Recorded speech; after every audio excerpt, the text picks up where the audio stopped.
같이 보실 말씀은 열왕기하 20장 12절로 21절까지의 말씀입니다. 한 목소리로 말씀 합독하시겠습니다. 그때에 발라단의 아들 바벨론의 왕 브로닥 발라단이 히스기야가 병들었다함을 듣고 편지와 예물을 그에게 보낸지라.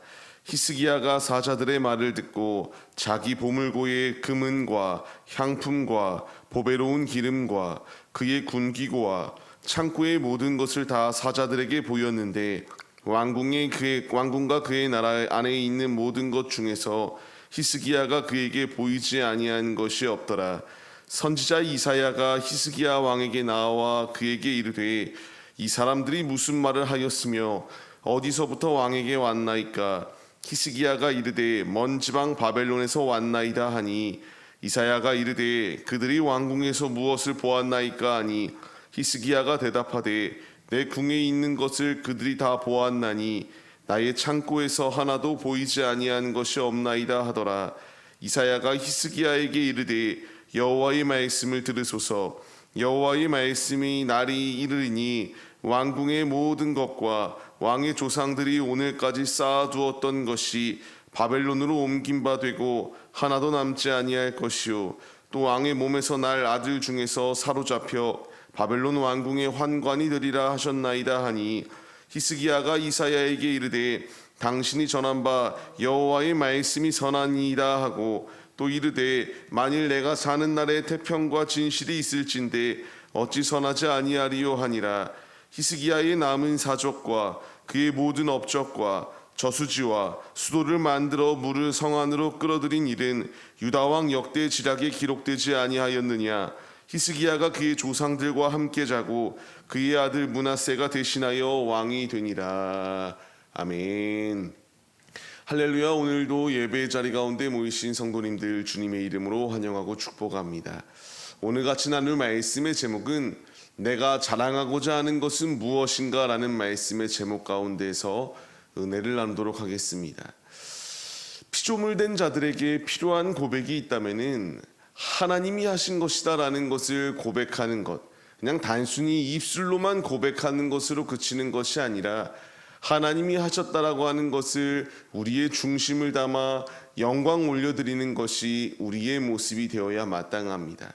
하나님이 원하시는 것은 우리가 하나님의 영광을 가로채는 것, 하나님이 하신 것이 아니라 내가 하였다라고 하는 이런 교만한 자리 가운데 놓여있지 않기를 원하시기 때문입니다.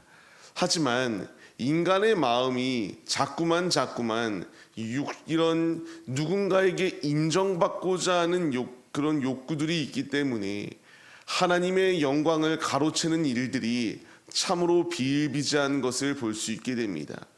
오늘 말씀에 나오는 히스기야, 하나님께서 병들었던 그가 죽을 자리 가운데 놓여 있었으나 그의 생명을 연장시켜 주셨습니다. 하나님이 하신 것이고 하나님이 주신 것이기에 더욱더 하나님만을 의지하며 삶을 살아내야 마땅했어요. 하지만 그 마음 가운데에 이제 내가 이렇게 낮게 되고 이렇게 무엇인가 나타내고자 하는 마음이 그의 마음 가운데 있게 돼요. 바벨론의 사절단이 오게 됩니다. 그가 병들었다는 소식을 듣게 되자 이제 바벨론에서 사절단을 보내요. 그를 이렇게 만나고자 하였던 상황이 놓여 있게 돼요.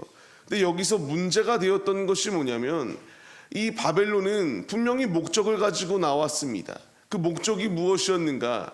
그들은 이런 아수르와 지금 강대 강으로 이렇게 나라가 서로 균형을 잃어가는 과정 가운데서 한 명이라도 더 자기 편으로 만들고 싶은 마음이 있었거든요. 그렇기 때문에 바벨론은 목적을 가지고 이렇게 남유다 가운데 찾아왔던 것을 볼 수 있게 돼요. 하지만 이 가운데서 이 히스기야는 그런 사실을 알 리가 만무했습니다. 그렇기 때문에 나왔던 이들에게 자신의 보물고를 보여주었고요, 군기고를 보여주며 누가 말하지도 아니하였는데 창고의 모든 것을 다 보여주고 보이지 아니한 것이 없을 정도로 히스기야는 모든 것을 다 보여주는 상황이 놓여 있게 됩니다. 여기서 그냥 보여주는 것이 무엇이 문제가 될 수 있겠냐라고 생각할 수 있겠지만 그 모든 것들, 우리도 나라 가운데에 군사 기밀이라는 것이 있는 것처럼 남유다 가운데서도 기밀들이 있었을 것이에요. 근데 이 모든 것을 다 오픈하여서 이 바벨론 사절단들에게 보여주었고, 결국 이것이 나중에 화가 되어서 남유다가 결국 바벨론에 의하여 멸망당하게 되는 상황 가운데에 놓여 있게 되고 맙니다. 중요한 사실은 우리 가운데에 교만함이 있으면 안 된다는 것을 말씀해 주세요. 이 히스기야는 인정받고자 하는 마음이 분명히 있었습니다. 우리의 나라가 이 정도로 부강하다, 재력을 과시했고요, 군사력을 과시했으며 우리가 이렇게 인정받는 자리 가운데 놓여 있는 자들이다라는 것을 이렇게 보여주고자 하였던 것이 그의 모습입니다. 무엇인가 교만은요, 막 크게 한 번에 일으키기보다는 자그마한 것으로부터 시작하는 것을 볼 수 있게 됩니다. 이 히스기야가 자그마한 것으로부터 시작하니까 결국 나라의 모든 것을 이렇게 보여주게 되었고, 결국 그것이 나중에 화가 되어서 남유다의 멸망의 자리 가운데 갈 수밖에 없는 이런 일이 임하게 되었다라는 겁니다. 이사야가 이제 이 히스기야 앞으로 나와 무슨 말을 했냐라는 것을 묻기 시작합니다.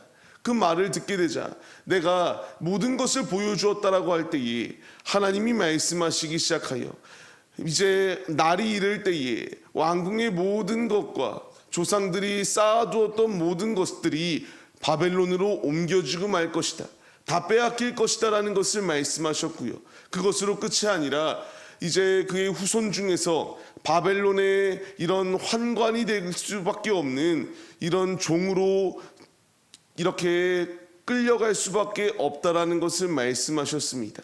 이 모든 말을 들었을 때의 히스기야는 하나님은 선하시다라고 말하며 순종하며 받아들였습니다. 우리에게 필요한 것이 있다면은 이런 불순종의 마음들, 교만한 마음을 제거해야 됩니다. 이 히스기야만 이런 모습이 아니라 우리의 삶의 순간 가운데서 하나님의 영광을 가로채려고 하는 우리의 모습들이 분명히 존재하기 때문입니다. 내가 의도하였던 의도하지 아니하였던, 나를 드러내고 내가 이런 일을 했다, 이런 업적을 내가 남겼다, 이런 것들을 이야기하기 시작하다가 하나님의 영광을 가리우는 경우들이 참으로 많습니다. 주님이 나에게 원하시는 것은 결국 이렇게 자기 자랑을 하였던 히스기야가 모든 것을 빼앗겨 바벨론으로 넘겨갔던 것처럼 하나님이 원하시는 것은 주님의 영광을 빼앗고 가로채는 것이 아니라 우리의 고백, 모든 것은 주님이 하셨다라고 하는 거룩한 고백을 가지고 삶을 살아내기를 원하시는 것이 우리 아버지의 뜻임을 우리가 잊지 마시기 바랍니다. 고린도전서의 말씀을 보게 되면은 이렇게 말씀이 기록되어집니다. 선줄로 생각하는 자는 넘어질까 조심하라고 말씀하십니다. 우리가 교만하여지기 시작하면은 결국 넘어질 수밖에 없습니다. 잠언서의 말씀을 통하여서도 주님께서 우리에게 교만은 패망의 선봉이고 이런 거만한 마음은 넘어짐의 앞잡이다라고 말씀하고 있습니다. 우리에게 필요한 것은 지금 무엇을 내가 의지하고 있는가를 바로 생각해 봐야 됩니다. 하나님이 나에게 원하시는 것은 내가 나의 입술로 주님의 영광을 나타내기를 원하고 계세요. 삶을 시작하는 우리의 모습들 가운데서 교만이 내 안에 침투하여 내가 모든 것을 빼앗길 수밖에 없는 자리 가운데 놓여 있지 않기 위하여 주의해야 됩니다. 지키기 위하여 주님의 말씀으로 무장해야 되고, 지키기 위하여 기도함으로 나아가야 되며, 내 안에 교만이 아니라 겸손한 마음으로 주님 앞에 나아갈 때에 주님께서 채우시고 은혜로 승리할 수 있도록 일하여 주신다는 사실을 우리가 잊지 마시기 바랍니다. 오늘의 삶, 주님이 나에게 말씀하십니다. 내가 자랑해야 될 것은 무엇이냐? 내가 자랑해야 될 것은 세상의 것들이 아니라 날 구원하여 주신 예수를 자랑하는 것이요, 복음으로 이렇게 구원받은 자리 가운데 임하였다라는 것을 자랑하는 자리 가운데 놓여 있을 것을 우리에게 주님이 명령하십니다. 이제 우리가 이 말씀에 반응하여서 오직 오늘에 살아가는 우리의 삶의 자리 가운데서 날 구원하시고 지금도 충만한 은혜로 덧입혀 주시는 주님을 자랑하여 주님의 영광을 나타낼 수 있는 참된 그리스도인들의 모습이 우리 모두의 모습이 되시기를 주님의 이름으로 간절히 축원합니다.